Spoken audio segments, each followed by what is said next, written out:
இத பாரு, அவ ஏதோ உளறிட்டு இருக்கா. நீ அவங்க கிட்ட முதல்ல எப்படியாவது இந்த சம்மதத்தை பேசி முடிச்சிரு. எல்லாத்தையும் நான் பாத்துக்கிறேன். அதுக்கு இல்லக்கா, அவங்க பெரிய ஆளுங்க. நாம எல்லாத்தையும் பேசி முடிவு பண்ணதுக்கு அப்புறம் லாவண்யா சொல்ற மாதிரி தமிழரசு வேண்டான்னு சொல்லிட்டா அப்புறம் அவங்க முன்னாடி நான் தாங்க அசிங்கப்பட்டு நிக்கணும்.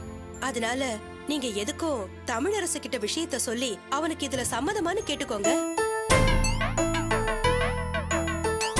தமிழரசு விருப்பத்தை கேட்டுட்டு அப்புறமா நான் அவங்க கிட்ட பேசுறேன். அதுதான்க்கா சரியா இருக்கும். தமிழரச பத்தி எனக்கு தெரியும். அவன் எப்பவுமே என் பேச்ச மீறி போக மாட்டான். அவன் ஏன் புள்ள, அவனுக்கு எப்படிப்பட்ட பொண்டாட்டி வரணும்னு எனக்கு நல்லா தெரியும். நீ அத பத்தி எல்லாம் யோசிக்காம நீ அவங்க கிட்ட பேசு. அம்மா, அண்ணன் உன் பேச்ச மீறி எதுவும் செய்ய மாட்டாரு, அது உண்மைதான். ஆனா இது அண்ணனோட கல்யாண விஷயம், அத நீ மட்டும் பேசி முடிவு பண்ண முடியாது. அண்ணனோட விருப்பத்தை தெரிஞ்சுக்கிட்டு அதுக்கப்புறம் போய் பேசுறது நல்லதுன்னு எனக்கு தோணுது. ஏண்டி, சின்ன வயசுல இருந்து அவனுக்கு என்ன வேணும் ஏது வேணும் நான் தானே பார்த்து செஞ்சிருக்கேன். அதையெல்லாம் அவன் ஏத்துக்கிட்டான்ல. இப்ப மட்டும் என்ன அவன் பெரிய மனுஷன் ஆயிட்டானா? அம்மா, நான் அப்படி சொல்ல வரலம்மா. நீ எதையும் சொல்ல வேண்டாம், வாய மூடு. அக்கா, லாவண்யா மேல ஏங்கா கோபப்படுறீங்க? அவ சொல்றதுல ஒண்ணு தப்பு இல்லையே. புள்ளைங்க ஒரு கட்டம் வரைக்கும் தான் நம்ம கண்ட்ரோல்ல இருப்பாங்க.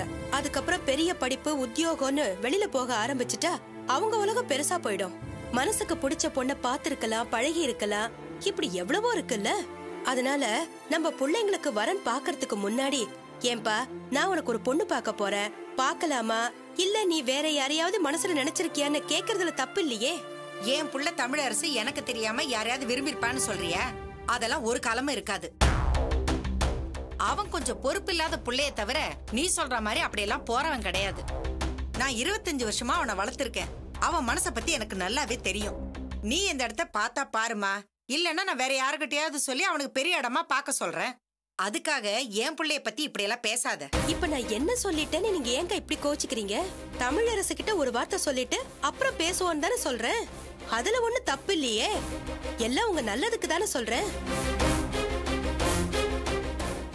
நீங்க தமிழரசு கிட்ட கேட்டு சொல்லுங்க, நான் அடுத்த நிமிஷமே அவங்க கிட்ட பேசிடுறேன்.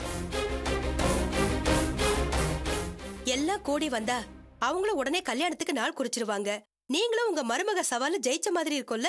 அதுக்குதான் தமிழரசு கிட்ட கேட்க சொல்றேன். பேசிட்டு சொல்லுங்கக்கா, நான் உடனே அந்த இடத்த முடிச்சிடுறேன். அப்ப நான் கிளம்புறேன்.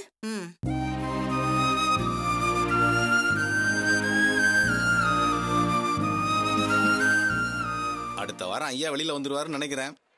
சார் ஜெயில இருந்து வந்துட்டா ஆபீஸ்க்கு வந்துருவாரா சார்? உடனே எப்படி வர முடியும்? ஐயாவை சஸ்பெண்ட்ல எல்லாம் வச்சிருக்காங்க. கோர்ட்ல கேஸ் நடந்துட்டு இருக்கு. ஐயா மேல தப்பு இல்லைன்னு தீர்ப்பாயிடுச்சுன்னா ஐயா மறுபடியும் டியூட்டிக்கு வருவாரு. அதுவும் இந்த ஆபீஸுக்கு வர்றாரா இல்ல வேற ஆபீஸுக்கு டிரான்ஸ்ஃபர் பண்ணுவாங்களான்னு தெரியாது. ஐயா இங்க இருந்த வரைக்கும் நமக்கு எந்த பிரச்சனையும் இல்லாம சந்தோஷமா இருந்தோம். ஐயாவும் சம்பாதிச்சுக்கிட்டு நம்மளையும் சம்பாதிக்க விட்டுட்டு இருந்தாரு. இன்னும் கொஞ்ச நாளைக்கு வெறும் சம்பளத்தை நம்பி தான் வாழ்க்கையை ஓட்டணும். இந்த வருமானத்தை நம்பி என் மாப்பிள்ளைக்கு வேற டியூ போட்டு கார் வாங்கி கொடுத்துட்டேன். இப்ப இந்த சம்பளத்துல தான் அந்த டியூவும் கட்டி ஆகணும். சரி சார், நான் அப்புறம் வந்து பாக்குறேன். சரி வாங்க சார். வணக்கம் சார். வாங்க வரதராஜன். என்ன வண்டியை சர்வீஸ் பண்ணி உடனே எஃப்சிக்கு விடுறேன்னு சொன்னீங்க, இன்னும் வண்டி ரெடி ஆகலையா? என் வண்டியை தான் போலீஸ்காரங்க சீஸ் பண்ணிட்டாங்களே. என்னையா சொல்ற? வண்டியை போலீஸ்காரங்க சீஸ் பண்ற அளவுக்கு என்ன பண்ண? கஞ்சாவின்னு ஏதாவது கடத்தினியா? சார், நான் நேர்மையா உழைச்சி சம்பாதிக்கிறோம் சார். அந்த மாதிரி வேலை எனக்கு தெரியாது. அப்படியே வண்டியை சீஸ் பண்ணாங்க?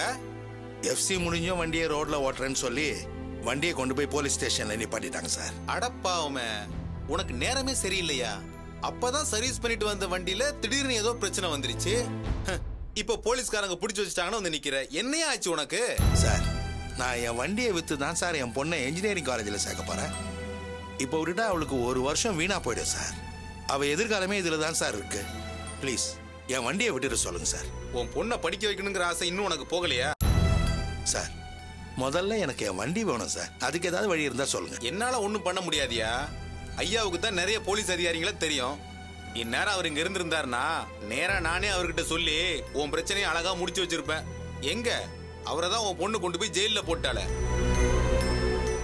வேலாயுதன் சாரு நம்ம எல்லாருக்குமே உதவியா இருந்தாரு. அவர் இருந்திருந்தாருன்னா இந்நேரம் நீ வண்டியே காட்டாம எஃப்சியை போட்டு வாங்கிட்டு போயிட்டே இருந்திருக்கலாம். அவர் இல்லாத கஷ்டம் இப்ப புரியுதா உனக்கு? இப்ப கூட ஐயா மனசு வச்சாருன்னா உன் வண்டியை வெளியே எடுக்க முடியும். ஆனா அவர் மனசு வைக்கணுமே, அதான பிரச்சனையே. சார் ப்ளீஸ், நீங்க எனக்காக அவர்கிட்ட கொஞ்சம் பேசி பாருங்களேன். நான் எப்படியா கேட்க முடியும்? நீ என்ன வம்பள மாட்டி விட்டுற போல இருக்க. உன் பொண்ணாலதான் ஐயா உள்ளவே போயிருக்காரு. உனக்கு உதவி பண்ணுங்கன்னு நான் போய் கேட்க நானும் உன் பொண்ணு தான் இந்த வேலையை செஞ்சேன்னு ஐயா என் மேல சந்தேகப்படுவாரியா? நீயா போய் கேட்டன்னா ஓரளவு மனசு மாறி அவர் ஹெல்ப் பண்றதுக்கு வாய்ப்பு இருக்கு. ஆனா நீ எப்படி போய் பாப்ப? ஐயா இப்ப ஜெயில இருக்கிறதுனால நீ போய் பார்க்கணும்னு பர்மிஷன் கேட்டா கூட ஐயாவா உன்னை பார்க்கணும்னு நினைச்சாதான் நீ அவரை பார்க்க முடியும். உன் பொண்ணு பண்ண அதிக பிரசங்கத்தனத்தினால இப்ப நீ எவ்வளவு கஷ்டப்படுற பாத்தியா? ஏய்யா, லஞ்சம் வாங்குறதும் கொடுக்கறதும் தப்புன்னு மத்தவங்களுக்கு தெரியாதா? எல்லாரும் கேட்கிற பணத்தை கொடுத்துட்டு வேலையை முடிச்சுட்டு போயிட்டே இருக்காங்கல்ல. உன் பொண்ணுக்கு மட்டும் ஏதோ சமூக சேவை செய்யற மாதிரி நினைப்பு. அதனால இப்ப கஷ்டப்படுறது யாரு? நீதானே. உன்னை பார்த்தாலும் எனக்கு பாவமா தான் இருக்கு. நீ ஒண்ணு செய். வேலாயுதம் சார இப்ப பார்க்க முடியாது. அதுக்காக முயற்சி பண்றதை விட்டுட்டு பேசாம அவங்க அக்காவை போய் பாரு. அவங்க மனசு வச்சாங்கன்னா வேலாயுதம் ஐயா கிட்ட பேசி உன் வண்டியை வெளியெடுக்க முடியும். அவங்க என்ன பாப்பாங்களா சார்? போய் ட்ரை பண்ணி பாரு. ஏதாவது பண்ணி தானே ஆகணும். போலீஸ் ஸ்டேஷன் வாசல்லே வண்டி நின்னுச்சுன்னா கொஞ்ச நாள்ல வண்டி கண்டமாயிரியா. அப்புறம் 5 பைசாக்கு பிரோஜனம் எல்லாம் போயிரும். சார் ப்ளீஸ், எனக்காக நீங்க அவங்க அக்கா கிட்ட கொஞ்சம் பேச முடியுமா? நான் இந்த வம்புக்கே வரல. நான் தான் உனக்கு இந்த யோசனையை சொன்னங்கிற விஷயத்த கூட சொல்லிராத. நீயா போய் பாக்குற மாதிரி பாரு. போய கிளம்பியா.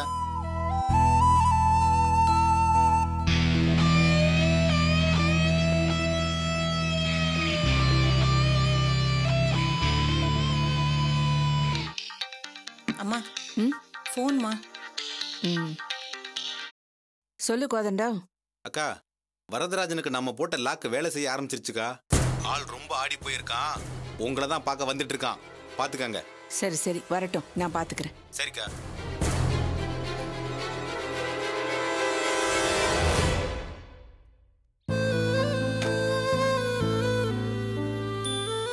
அம்மா பசிக்குது, வா சாப்பாடு போடு. ஆமா, நீ செஞ்ச காரியத்துக்கு சாப்பாடு ஒரு கேடு. ஏ நான் என்ன பண்ணேன்? என்ன பண்ணியா? நான் தான் மங்கி கிட்ட பேசிட்டு இருக்கேன்ல, நீ எதுக்கு குறுக்க வந்து பேசுன? அம்மா நான் என்னம்மா தப்பா சொன்னேன்? நீ அண்ணனுக்கு பொண்ணு பாக்குறேன்னு சொன்ன. நான் அண்ணன்கிட்ட ஒரு வார்த்தை சொல்லிட்டு பாருன்னு சொன்னேன். இதுல என்ன தப்பு இருக்கு? தமிழரசுக்கு பாத்திருக்க இடம் ஒண்ணு சாதாரண இடம் இல்லடி, ரொம்ப பெரிய இடம்.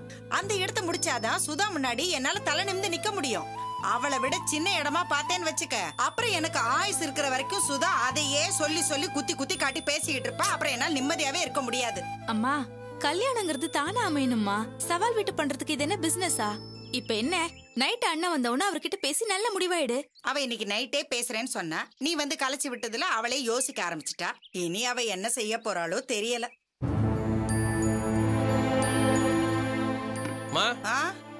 என்னப்பா இந்த நேரத்துல வந்திருக்க? நீ பேங்குக்கு போல? பேங்க் வேலை தான் கடங்காரங்களை தேடி சுத்திட்டு இருக்க. நம்ம வீட்டு பக்கத்துல ஒரு கடங்காரன் இருக்கா, அதான் சாப்பிட்டவன போய் பார்க்கலான்னு இருக்கேன். கடன் வாங்கினா நல்லா சந்தோஷமா தான் இருக்கானுங்க. நல்லா சாப்பிட்றானுங்க, நிம்மதியா தூங்குறானுங்க. கடனை கொடுத்துட்டு நான் தான் அவனுக்கு பின்னாடி நாய் மாதிரி அலைய வேண்டியதா இருக்குது. என்னப்பா பண்றது, உன் வேலை அப்படி. சரி சரி சாப்பிடவா. இருமா, இப்பதானே வந்துக்கிற, ஒரே பெஜாரா ஆகுது. சே, வெயில் வேற அதுக்குள்ள ஆரம்பிச்சிடுச்சு. டேய் தமிழரசு, உன்கிட்ட ஒரு விஷயம் சொல்லணும்டா. நம்ம மங்கி கிட்ட சொல்லி உனக்காக ஒரு இடம் பாத்திருக்கேன். நீ வந்து பார்த்து பிடிச்சிருந்தா. இடம் வாங்குற அளவுக்கு இப்ப எதுமா நம்ம வீட்டு அவ்வளவு பணம்? அதெல்லாம் பழம் வரும்போது பாத்துக்கலாம், அதெல்லாம் எதுவும் வேணாம். டேய், நான் அந்த இடத்த பத்தி சொல்லலடா, உனக்காக ஒரு பொண்ணு பாத்திருக்கேன்னு சொன்னேன். பொண்ணு பாத்துக்கிறியா? நம்ம விளையாடுறியா? முதல்ல அவளை கல்யாணம் பண்ணி அனுப்பிச்சு விடுற வழியே பாரு. பொண்ணுல எனக்கு பொண்ணு பார்க்க தேவையில்ல. டேய் டேய், நான் சொல்றத டேய், நான் கூட முதல்ல அப்படிதான்டா நினைச்சேன். ஆனா இப்ப என் முடிவை மாத்திக்கிட்டேன். சுதா அன்னைக்கு பேசும்போது நீ வீட்டுல தானே இருந்த. அவன் நம்ம குடும்பத்தை பத்தி எவ்வளவு கேவலமா பேசினா. என்னமோ அவதான் பெரிய பணக்காரியா, அடுத்து வர்ற மருமக எப்படி வரான்னு நானும் பாக்குறேன்னு சொன்னால. அவளை விட பெரிய இடமா உனக்கு பார்த்து கூட்டிட்டு வரேன் நானும் சவால் விட்டேன்ல. அதே மாதிரி உனக்கு பெரிய இடமா நான் பாத்திருக்கேன்பா. உனக்கு எப்ப வர நேரம் இருக்குன்னு சொல்லு, நான் மங்க கிட்ட சொல்லி அவங்க கிட்ட பேச சொல்றேன். என்னம்மா நீ, மாமியாருக்கும் மருமகளுக்கும் எல்லாரும் வீட்லயும் சண்டை வருதும் சவால் வருதும் சகஜமான ஒரு விஷயம் தான். அதெல்லாம் சீரியஸ் எடுத்துக்கூடாது, அப்பப்ப மறந்துடணும். அதை விட்டுட்டு எடுத்த சபதம் முடிப்பேன்னு பாட்டெல்லாம் பாடிக்கிட்டு இருந்தா வேலைக்கு ஆகாது. வேற வேலை இருந்தா பாருமா அப்பமா. இல்லப்பா, நான் அவகிட்ட சவால் விட்ட மாதிரி நான் உனக்கு பெரிய இடத்துலதான் சம்பந்தத்தை முடிக்கணும். அப்பதான் சுதா முன்னாடி நாம கௌரவமா இருக்க முடியும். நான் உனக்கு பாத்திருக்கிறது சாதாரணமான இடம் இல்ல, பெரிய இடம். அவங்க அப்பா கூட கிரானைட் பிசினஸ் பண்றாராம், கோடி கோடியா சம்பாதிக்கிறாராம். கிரானைட்டா? கிரானைட்ல சமயத்துல வழுக்கி விட்டுருமா, தரதான் நமக்கு சேஃப்டி. டேய் ஏண்டா, நான் எவ்வளவு முக்கியமான விஷயத்தை பத்தி உங்ககிட்ட பேசிட்டு இருக்கேன், நீ என்னென்ன ஜோக் அடிச்சிட்டு இருக்க? ஒரே பொண்ணுடா, 200 பவுன் நகை வேற போடுவாங்களாம். நம்ம அவ்வளவு பெரிய இடத்து பொண்ணுக்கு வேற மாப்பிள்ளையே கிடைக்கலையா? நம்மளே தேடி வரணும். அவங்க நம்மள தேடலப்பா, நாம தான் அவங்கள தேடி போறோம்.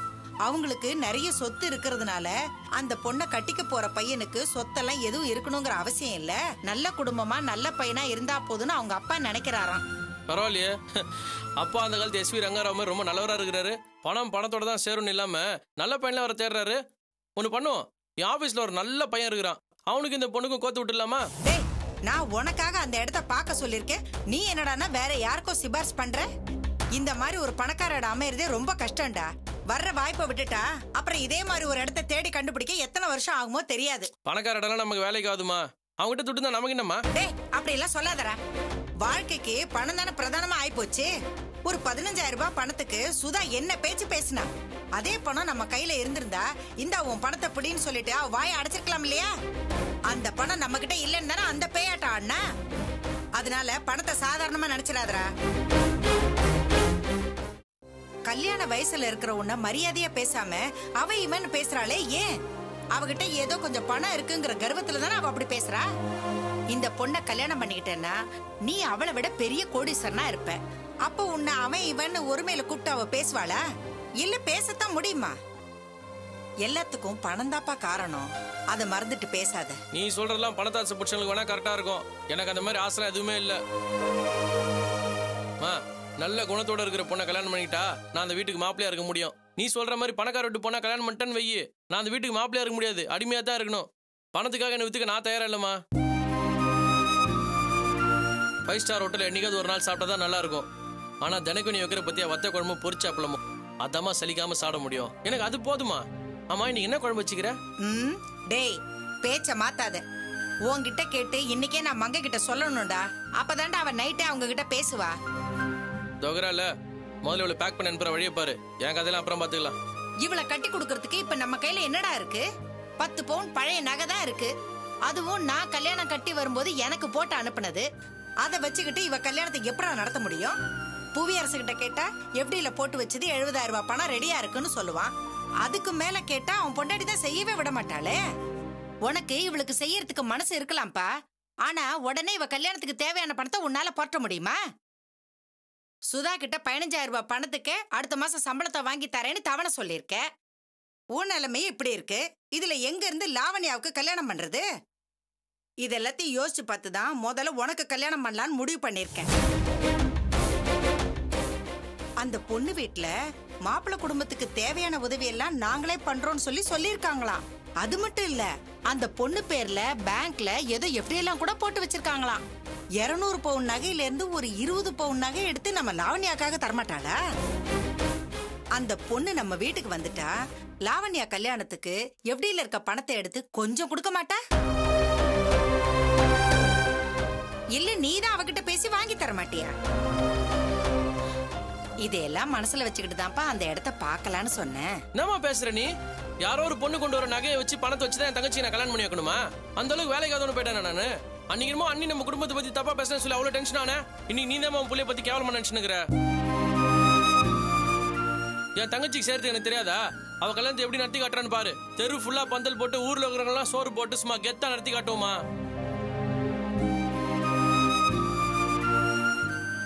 எல்லாம் பேசுறதுக்கு நல்லதான் இருக்கு, ஆனா பணத்துக்கு எங்க போறது? அதெல்லாம் தானா வருமா? நீ சொன்னிய பணக்கார பொண்ணு, அந்த மாதிரி துட்டுல பார்த்தீங்களா பேங்க்ல பணத்தை போட்டு தான் கல்யாணத்தை பத்தியே யோசிப்பாங்க. ஆனா நம்மள மாதிரி மிடில் கிளாஸ்ல அந்த மாதிரி இல்லம்மா. கல்யாண வேலை ஆரம்பிச்சதுக்கு அப்புறமா தான் பணத்தையே தேடி போவாங்க. இது தெரியாத உனக்கு? என் தங்கச்சி கல்யாணத்துக்கு என்னால பணத்தை போட முடியாது நினைச்சுக்கிறியா? நீ இப்ப சொல்லு மாப்பிள்ள ரெடின்னு. 50 ஃப்ரெண்ட்ஸ், ஆளுக்கு 10,000 ரூபாய், சாயங்காலத்துக்குள்ள 5 லட்சம் ரூபாய் ரெடி பண்ணி காட்டுறமா. சும்மா வெயிட்டு தெரியாம பேசாத. நிறைய ஆம்பளைங்க தனக்கு வரப்போற பொண்ணு பெரிய இடமா இருக்கணும், கார் வாங்கி தரணும், வரதட்சணை கொடுக்கணும்னு எதிர்பார்த்தா கல்யாணம் பண்ணிப்பாங்க. அப்படி வர்ற பொண்ணு மனசுல அவன் ஒரு கடைக்காரன் தான் தெரியும். ஆனா எதையுமே எதிர்பார்க்காம கல்யாணம் பண்ணிக்கிறான் பாரு ஒருத்தன். அவன் அந்த பொண்ணு எப்படி தெரியுமா பார்க்கும்? புருஷனோட ஒரு படி மேல கடவுளத்தான் பார்க்கும். இப்ப என்ன லாவண்யோட வாழ்க்கை பத்தி தானே நீ பயப்படுற? அதை விட நான் பாத்துக்கிறேன். இதெல்லாம் நீ மேடை ஏறி பேசினா 4 பேர் கை தட்டுவாங்கப்பா, ஆனா நடைமுறைக்கு ஒத்து வராது. நான் சுதா கிட்ட உன்னை விட பெரிய இடமா தமிழரசுக்கு கொண்டு வரேன்னு சொல்லி சவால் விட்டுருக்கேன். இதுக்கு நீ ஒத்துக்கலன்னு வச்சுக்கோ, சுதா கிட்ட மட்டும் இல்ல அந்த மங்க கிட்டையும் சேர்ந்து நான் அவமானப்பட்டு நிக்க வேண்டி வரும். நீ பாத்துருக்கிற பணக்கார பொண்ணா நமக்கு ஒத்து வராதுமா. அண்ணி நம்ம குடும்பத்தை பத்தி கேவலமா பேசுறான்னு ஃபீல் பண்றல, அது ஏன்? நம்மளோட அங்க வசதியா இருக்கான்ற காரணத்தினால தானே. இது அண்ணி குடும்பம் நம்மளோட வசதியில கம்மியா இருந்தாங்கன்னா நம்ம குடும்பத்தை பத்தி அவ்வளவு கேவலமா பேசிருப்பாங்களா? திரும்ப நீ இதே தப்பு பண்ண பாக்குற. இப்ப நீ பாத்துக்கிற பொண்ணு அண்ணி குடும்பத்தோட வசதியா இருக்கிறவங்கன்ற, அந்த பொண்ணு மட்டும் நம்ம குடும்பத்தை எப்படி பாக்கும்? கேவலமா தான் பாக்கும். இதெல்லாம் நமக்கு ஒத்து வராதுமா. ஊர்ல எத்தனையோ பணக்கார பொண்ணுங்க இருக்காங்க, எல்லாரும் என்ன இவ்வளவு மாதிரி திமிரத்தா இருக்காங்களா? அண்ணியாவது பரவாயில்லமா, இதே வீட்டுல இருந்துட்டு தான் சண்டை போடுறாங்க. அப்பதான் கோச்சிட்டு அவங்க அப்பா வீட்டுக்கு போறாங்க. ஆனா நீ சொல்ற மாதிரி ஒரு பணக்கார வீட்டு பொண்ணை கல்யாணம் பண்ணிட்டு வந்தான்னு வெயி, ஒரு 2-3 மாசம் தான் அந்த வீட்டுல தாக்கு பிடிப்பா. அப்புறம் இந்த வீடு வேலைக்கு ஆகல, எல்லா வசதியும் எங்க அப்பா வீட்டுல இருக்குது, வாங்க அங்கேயே போலான்னு வா. நான் போலன்னு வெயி, என்கிட்ட கொச்சு அவங்க அப்பா வீட்டுக்கு போயிடுவா. அப்புறம் பொவி அரிசி மாதிரி அவங்க வீட்டு வாசல் நின்று கெஞ்சி கூத்தாடி காம்ப்ரமைஸ் பண்ணி கூட்டின்னு வரதான் இருக்கும். இது நமக்கு ஒத்து வராதுமா. இது பாருமா, ஏசி தான் பெருசுன்னு நினைக்கிற பொண்ணை விட உன் ஆசி தான் பெருசுன்னு நினைக்கிறா பார், அந்த பொண்ணு தான் நம்ம குடும்பத்துக்கு ஒத்து வரும். அம்மா, அண்ணன் சொல்றதாம்மா சரி. பணக்கார பொண்ணை கல்யாணம் பண்ணிக்க சொல்லி அண்ணனை கட்டாயப்படுத்தாதம்மா. என்ன 2 பேரும் சேர்ந்து என்ன சமாதானப்படுத்திடலான்னு பாக்குறீங்களா? சுதா தான் என் பேச்ச கேட்க மாட்டேங்கிறா. நான் பெத்த பிள்ளைங்க, நீங்க 2 பேரும் என் பேச்ச கேட்கலன்னா அப்புறம் எதுக்கு நான் இந்த வீட்டுல இருக்கணும்? என் பேச்சுக்கு மரியாதை இல்லாத இந்த வீட்டுல நான் எதுக்காக இருக்கணும்? நான் எங்கேயாவது போறேன், நீங்க உங்க இஷ்டத்துக்கே இருங்க. எங்கம்மா போற? எங்கேயோ போறேன்னு சொல்றேன்ல. ஊர்ல எத்தனையோ அனாதை ஆசிரமம், முதியோர் இல்ல, காப்பகம்னு இருக்குல்ல, அங்க போய் தங்கிக்கிற. பெத்த பிள்ளைங்க நீங்களே என்ன மதிக்காத போது நான் இங்க இருந்து என்ன ஆக போகுது? 3 வேளை சோத்துக்காக நான் இங்க இருக்கணுமா? அதத்தான் அங்கேயும் தருவாங்கல்ல.